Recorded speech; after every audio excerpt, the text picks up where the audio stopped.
Alam mo ba na ang kangkong ay pwede ding lutuin na parang laing? Tara, samahan mo ako dahil sa video nito, magluluto tayo na nilaing na kangkong. Simulan na natin ating pagluluto. Papainit nga tayo dito ng kawali. At once uminit na ito, maglagay na tayo ng kaunting mantika. At kapag uminit na yung ating inilagay na mantika, magsimula na tayo mag-isa. Naglalagay na ako dito ng bawang.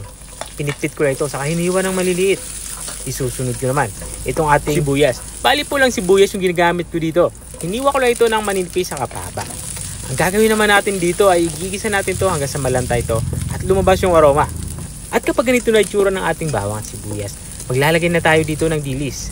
Bali, ang gagawin ko dito ay ipapan-fry natin itong ating inilagay na dilis hanggang sa bahagya itong matusta. At kung andyan ka pa rin at nanonood hanggang dito sa parte ng aking video, ibig sabihin na interesado ka sa aking niluluto.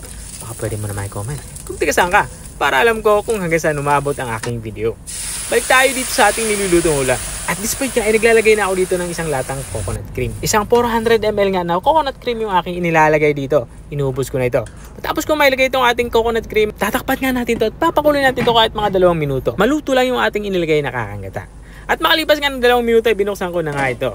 Dito nga sa parte ito ay titikman ko na kung pasok na sa aking panlasa ang lasa nito. At para kung may i-adjust pa tayo sa lasa ay i-adjust na natin. At dahil nga para sa akin ay matabang pa ito, maglalagay tayo dito ng Ajinomoto Bitsin. Sa mga hindi gumagamit nito, pwede kayong gumamit ito ng Magic Sarap. At maglalagay na din ako dito ng patis para naman sa ating pampaalat. Kung wala kang patis, okay lang asin, walang problema yan. At naglalagay na din tayo dito ng black pepper powder. Haluin lang natin to para pantay-pantay naman yung lasa ng ating nilulutong ulam. Matapos nga natin mahalo to ng maigi, dito naman sa parte ito, ilalagay na natin yung ating gulay na kangkong. Balang ginawa ko lang dito ay hiniwa ko lang ito ng pahaba. Ito naman ay nakadepende sa inyo kung gaano kahaba yung anyong gagawing paghihiwa. At habang nga tayo ay nagpapatuloy sa ating pagluluto, gusto ko lang i-shoutout ang mga masusugid nating mga taga-subaybay. Shoutout nga kay Ma'am Mary Jane Kawan ng Davao del Sur.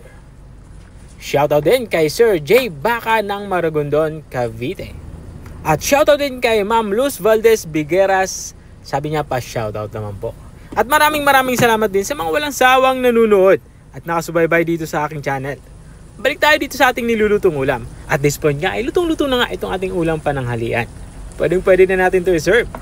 Kaya kumuha ka na ng kanin at sigurado akong mapapakain ka taga dito. Ito na nga yung ating nilaing na kangkong. Kung narating ka hanggang dito sa dulo ng aking video, maraming salamat sa panunood. At kung nagustuhan mo naman yung bago nating recipe binahagi, pwede mo naman to i-share. O siya. Hanggang dito na lang ako. Kita ulit sa mga susunod kong mga videos. Paalam. Bye-bye!